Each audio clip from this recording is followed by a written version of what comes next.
aggressive towards Jackie because of her barking dogs.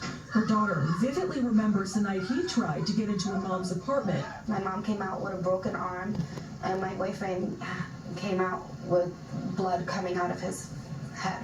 She and other loved ones speaking out, but hiding their identity. From then on, Jackie's brother says he knew the worst could happen. I knew it in my heart something was going to happen. I knew it. Because New York, there's no justice for nobody. On September 29th, Jackie was out walking her dog with a friend when all three were shot and killed. Gunned down by Lanu Moore, according to police. The system failed us. New York's system, which saw sweeping bail reform in 2020, eliminating cash bail and pretrial detention for most misdemeanors and nonviolent felony cases. The state's progressive lawmakers arguing no one should be behind bars while awaiting trial just because they can't pay bail. After the home break-in in April, Jackie had faith the criminal justice system would protect her. Moore was arrested and then arraigned on assault and burglary charges. A judge setting bail at $5,000 cash. He paid 10%, that was $500. And that's crazy. I feel like the judge failed. They gave him an opportunity to finish his job. There have been 3 amendments to the state's bail law since 2020. The most recent change came this year from New York Governor Kathy Hochul after striking a deal to give judges more leeway when setting bail to get a defendant to return to court. But how dangerous someone may be to the community is not up for consideration. This is crazy. Nobody's safe. Several of the state's progressive lawmakers who've advocated for bail reform did not respond to our request for comment. Jackie's family knows how they feel. The judge could have saved her life. They need to change it immediately because people like that are not meant to be let out. They failed. New York system failed her. In New York, C.B. Cotton, Fox News. Suspect Lanu Moore was arrested by the U.S. Marshals in New York City this week and is now facing murder charges. Well, joining me now to talk about what happens after suspects are arrested, former prosecutor Kelly Stephenson, also the author of Rogue Prosecutors, and former D.C. police detective and defense attorney Ted Williams. Great to have both of you with us this morning. This is one of those issues that people become so frustrated about. We know there's tension here in D.C. between prosecutors and police officers, sometimes not on the same page about things. But let me read you something from the Prison Policy Initiative, who says it's wrong to blame progressive policies. They say this: claims that recent changes in crime were the result of reforms such as bail reform, changes to police budgets, or electing, quote, progressive prosecutors are simply not supported by the evidence. Cully. They're wrong. It is supported by the evidence. Look, of the 30 cities with the highest murder rates in this country, 27 are run by Democrats, 14 have Soros bought and paid for rogue prosecutors, accounting for 68% of the homicides across this country.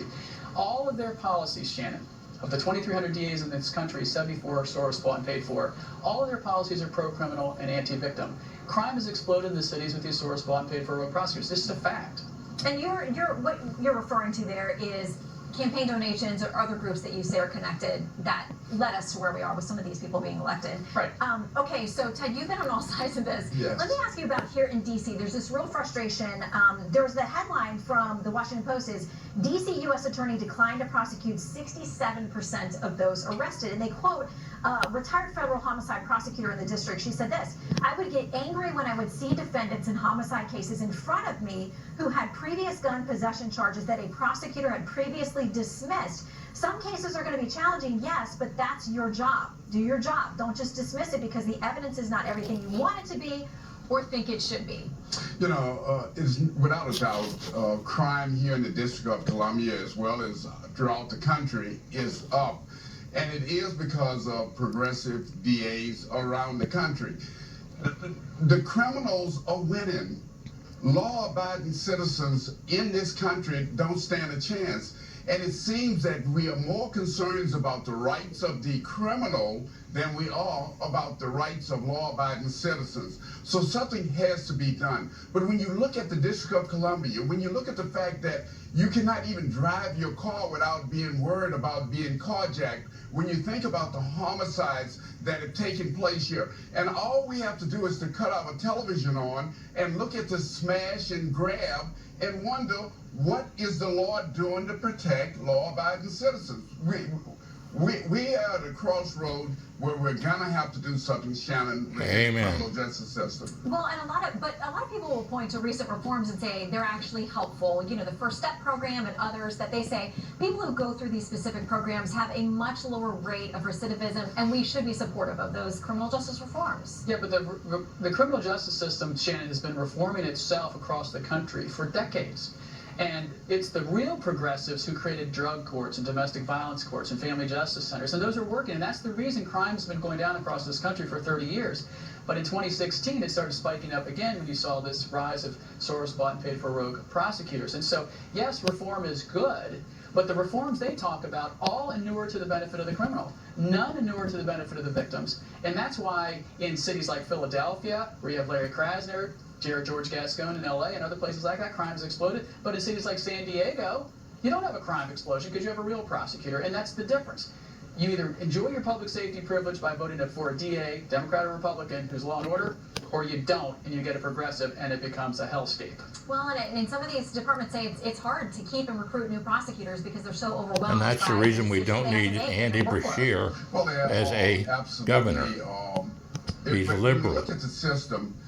Releasing all those prisoners. The system, and it is how poor people are treated in the system versus that of people who have money, especially when we look at cash bail, which is something that is out here and it's being debated. I don't look at it as the Soros from that perspective, because that's the political aspect. The criminal justice system should be independent of the political aspect, and we have to look at what is going on the ground out here. Crime is not partisan, and victims don't worry about party affiliation either. They just want justice. So, Cully and Ted, thank you both for your work in this area and for being with us this morning. Thanks for having us. So, he's a big city mayor who recently made news for switching political parties. We're going to bring in Dallas Mayor Eric Johnson next. How his support for law enforcement helped motivate his decision to leave the Democrat Party, he says. And brazen armed robberies caught on camera. It's been a serious issue in cities across the country, including Chicago. We're going to take you there next to explain why some say that criminals are feeling so emboldened. All right, it's time for your first trivia question. What are the top 4 most common felony crimes in the U.S.? Get your answers together. We'll tell you when we come back. Knock, knock. #1 broker here for the #1 hitmaker. Thanks for swinging by, Carl. No problem. Welcome back to our Fox News Sunday special, The State of Crime in America. Now the answer to our first question. What are the top 4 most common felony crimes in the U.S.? The answer, larceny and theft, that's shoplifting and pickpocketing included, motor vehicle theft, burglary, and aggravated And you want to know how I assault. lost some money? Well, Illinois is I now lost the it first state because to it was completely stolen. eliminate cash bail. The new policy went into effect last month after the state's Supreme Court rejected constitutional challenges to the law. That's despite some staggering statistics coming out of America's 3rd largest city, Chicago. Vehicle theft up 68% compared to the same point last year. More than 23,000 reported incidents. Robberies up 25% from this point last year, more than 8,000 cases. Murders, good news there, down 11%, but still a staggering number, 490 people killed. On top of all of this, shocking video out earlier this year shows hundreds of teens trashing parts of the Windy City's iconic downtown. Garrett Tenney reports on the fallout.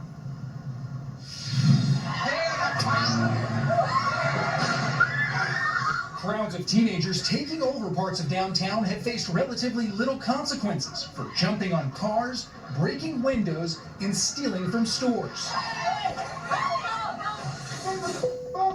While crews of armed criminals are now targeting neighborhoods that have long been viewed as safe, carrying out strings of robberies and carjackings on unsuspecting victims. Police have only made a few arrests, and Cook County's progressive prosecutors have filed even fewer charges. That's how bold they become, that they have no fear of anything, any accountability. Recently retired Chicago Police Lieutenant John Garrido says progressive policies at all levels of Chicago government, from Mayor Brandon Johnson to Cook County State's Attorney Kim Foxx, are emboldening criminals and making it harder for cops to stop them. They know that they're just going to get a slap on the wrist. It's all political, and as long as politics are going to control law enforcement, I think that you're always going to have a problem with public safety. Demonizing children is wrong. While Mayor Johnson initially defended the teen takeovers as silly decisions that young people make, His new top cop is promising that going forward, officers will be taking a much more aggressive approach. When you see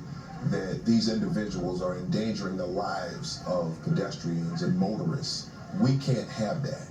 So now our response to that has to have a level of aggression. What are we going to do in, the near term? Nothing? Richard Pallardy was on his way home from dinner with his brother last month. I was waiting for the light to turn. Next thing I knew, I was on the ground, on my back.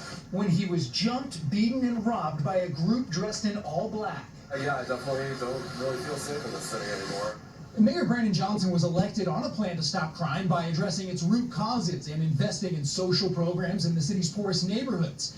But those are long-term solutions, and victims like Richard want more done to address the crime that's happening now. In Chicago, I'm Garrett Tenney, Fox News.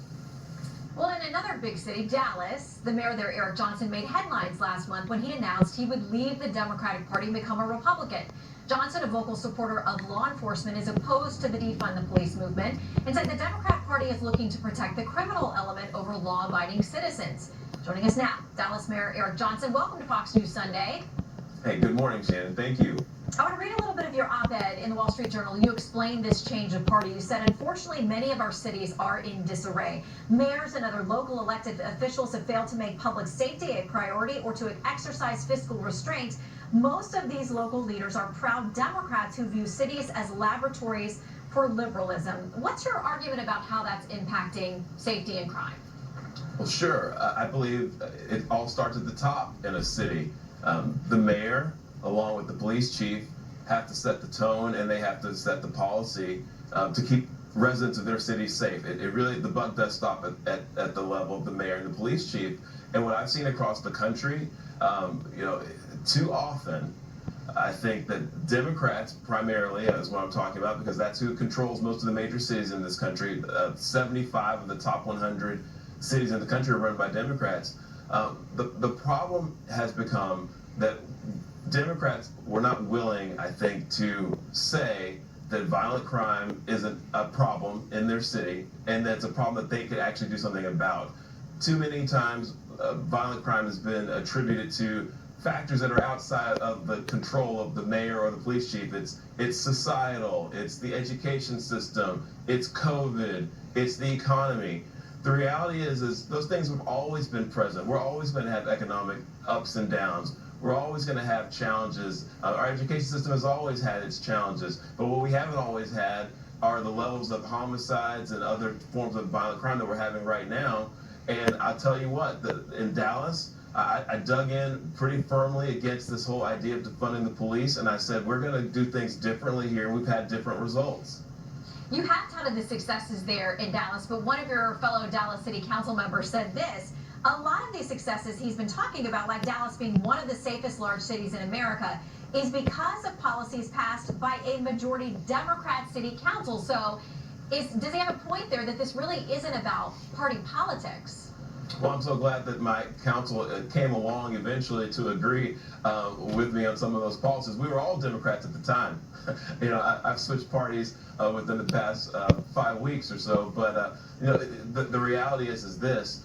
It was always a challenge, and there were reasons why we had a lot of disagreements. There was a lot of coverage for a long time about a lot of the arguments and a lot of the debates that happened around Dallas City Hall, around how we need to respond to requests to defund our police. And there were amendments that were offered by that city council when the defund the police movement started that wanted to take money away from the police department, largely symbolically, for no real policy reason, and give it to non-law enforcement uses like solar panels and environmental issues that are important but have nothing to do with keeping a city safe in the middle of a crime spike. So eventually, after I really went after them pretty hard, using the channels that were available to me locally, they changed their tune. But the reality is it's not to pick on the Dallas City Council. I'm talking about leadership at the top. I'm talking about the mayors and the police chiefs of the country really need to be treating the violent crime problem like something that is within our control. And we need to hire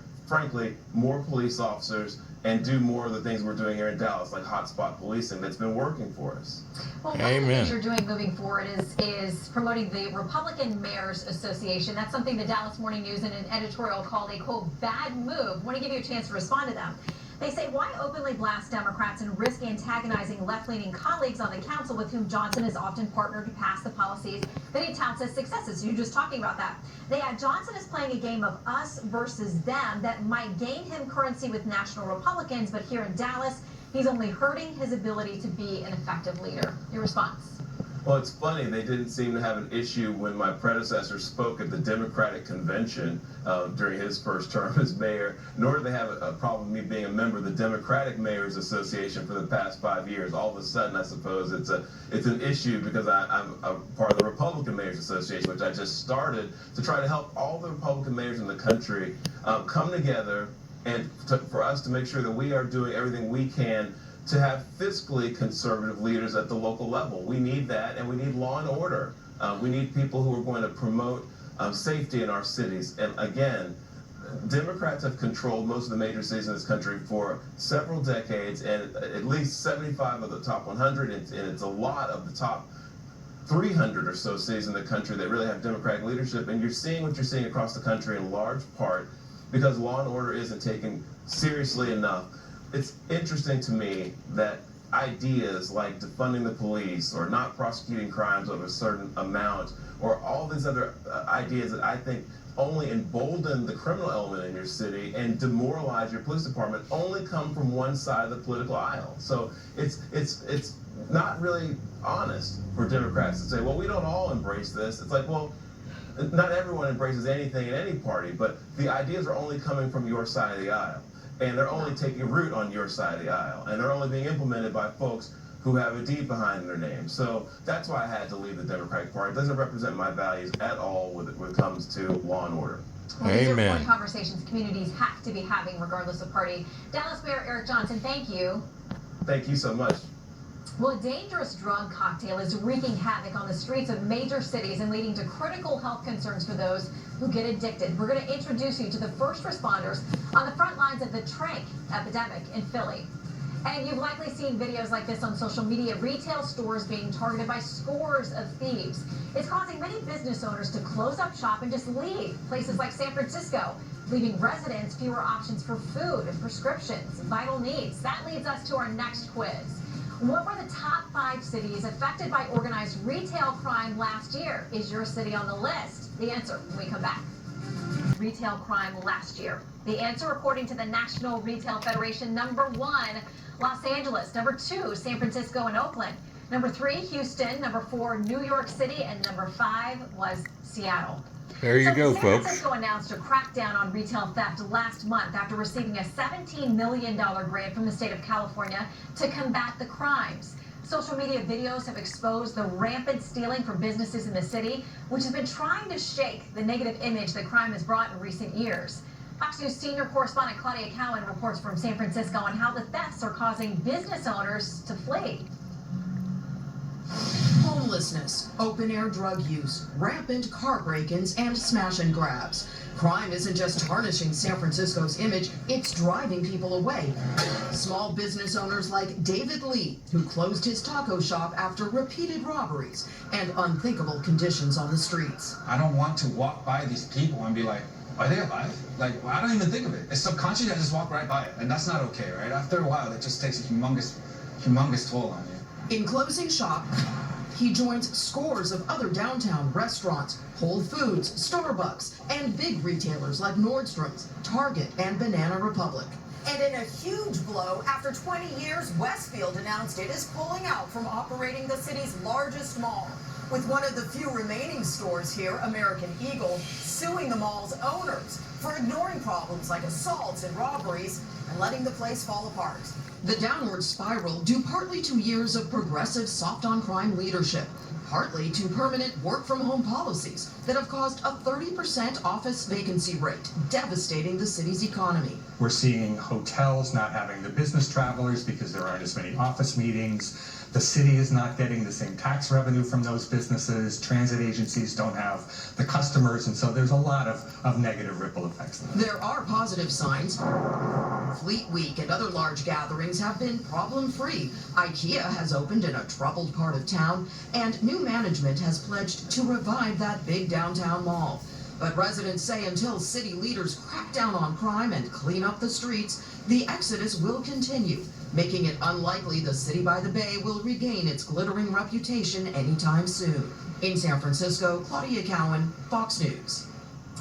And the U.S. Drug Enforcement Administration issued an alert this year about a sharp increase in the trafficking of fentanyl mixed with an animal tranquilizer. The use of the addictive cocktail has become rampant in Philadelphia. Fox News correspondent Alexis McAdams is there, where she followed the heroes helping out on the streets trying to save lives. And most of this is coming in from the borders. One of the largest open-air drug markets in the country. The new zombie drug leaving users knocked out, laying unconscious on the street. You got tents, you have people shooting off. I mean, it's a horrible place. It's like no big deal. Like I don't even worry about the cops anymore because they don't care. According to the city, at least 90% of Philadelphia's illicit drug supply is laced with the animal tranquilizer xylazine. That deadly mix, known on the street as tranq. This is more addictive than heroin or fentanyl. While the city's own crime stats show Kensington as one of the highest drug crime rates, very little seems to be happening to stop it. And it's just getting worse. Philadelphia's self-described progressive prosecutor, DA Larry Krasner, was impeached last year for dereliction of duty, but he remains in office after his impeachment trial was indefinitely postponed. Meanwhile, the zombie-like drug gaining national attention. Here we are. Republican candidate for president Vivek Ramaswamy says Kensington is an example of third world poverty right here in America. Oh, this is not the first one. Are you kidding me? To help out, Kensington Hospital offers wound care out in the streets. Tranq leaves behind large wounds and severe sores like these, some leading to amputation. I don't want it to be tight. I just want it to be enough. Does that hurt? Michelle Murphy-Rosansky is a nurse practitioner treating thousands of users. Mercy. Sorry, it's cold. It might sting. Without you and your team being here, would these people die? They're getting infections. They're getting abscesses. They're getting cellulitis.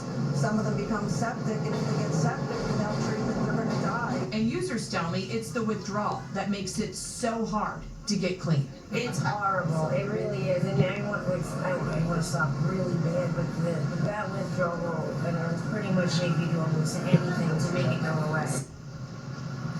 So Alexis reporting there for us in Philly. Now we're joined by our law enforcement panel to give us some real world perspective. Former Secret Service agent Chuck Marino, also the author of Terrorists on the Border and in Our Country, and by the mayor of Inglewood, California, James Butts. He's also a former police chief himself. Welcome to you both. I know that there are no simple explanations for all of this crime or for how to solve it either, but let's talk about police forces that have been decimated or having a hard time recruiting and retaining people. The International Association of Chiefs of Police had some of these top issues. Difficulty recruiting qualified candidates, 78% of them reported that, police departments across the country. Too few candidates applying, 65%. And also the fact that they've had to eliminate certain services and units. 25% of departments, Mayor, tell us, I mean, these are very real world problems for trying to stay up and protect people. The reality is this, it is difficult to recruit police officers. It's also reality that the current age candidates, they're not as interested in working overtime or accepting the dangers of police work. So that's not the issue. The fact of the matter is that crime has fallen precipitously since 1991, and it hit 2019 and it had a spike. So what's the greatest correlation to the increase in crime? It's when you have drug use and sales at high levels. It was crack cocaine in the 90s, and now it's fentanyl here in our current time. So these other correlations just are not valid when it talks about why crime is going up.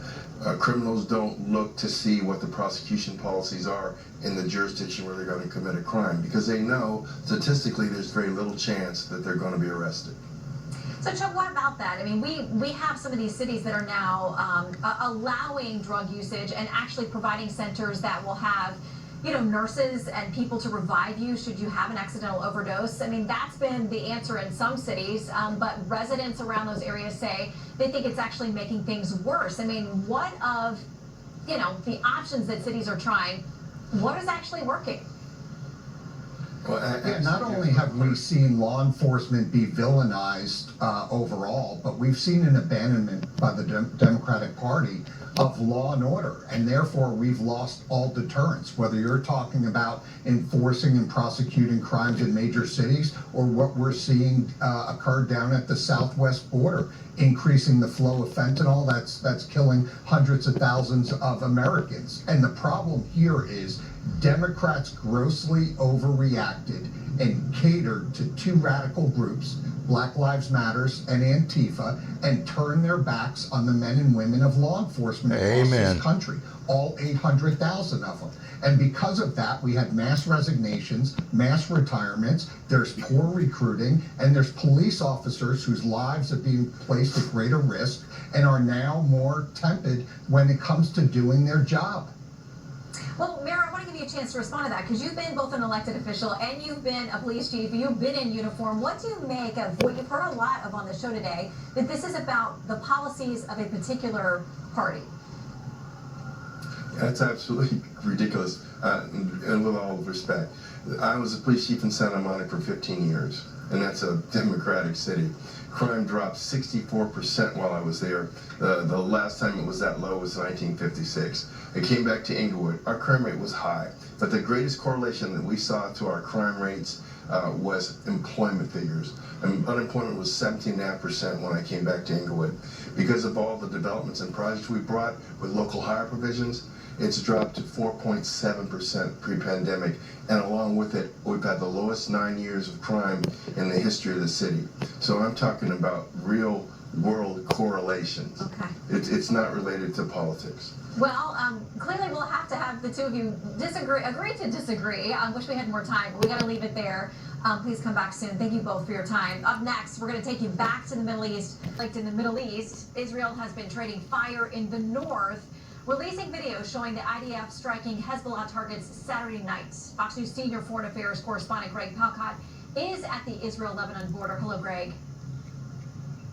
Hey, Shannon. Yeah, as the ground war in Gaza by the Israeli military intensifies, clashes between Israel and the Iranian-backed, Lebanon-based Hezbollah militants grows as well. We can tell you firsthand there's been ferocious firing from Israeli tanks, artillery, drones, jet fighters into Lebanon at Hezbollah launch sites this weekend.